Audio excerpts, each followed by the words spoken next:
Најнови информации од светот. Ова е Flash International на ТВ Стар. 5 камиони со по 30 тони мртви животни кои што настрадаа во поплавите во Босна се однесени во Инџија, Србија на спалување. Податоците од кризните штабови во Домаљевац и Шабац велат дека во поплавените области се наоѓаат уште 2000 други загинати животни. Состојбата е доста тешка и за граѓаните постои опасност од зарази поради мртвите животински трупови и раширената појава на комарци. Сепак Босна ги ангажира сите средства за собирање и отстранување на труповите на животните од водата. Земјотрес со јачина од 6,9 степени по Рихтеровата скала утрово беше почувствуван во Егејското море. Епицентарот на земјотресот бил на 28 км јужно од грчкиот остров Самотраки и на длабочина од 10 км. Предизвикана е материјална штета, а едно лице е повредено. Земјотресот бил почувствуван и во Македонија, а посебно ги вознемирил жителите на Струмица, Гевгелија и другите погранични региони кон соседна Грција.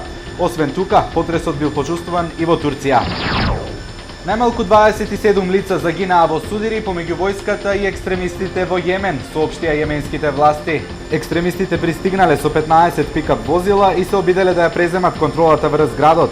Накусо ги зазеле зградите, но изутринава се повлекле од нив, изјави представник на јеменските сили за безбедност. Според него во судирите загинале 5 припадници на силите за безбедноста, 2 војници и околу 20 екстремисти.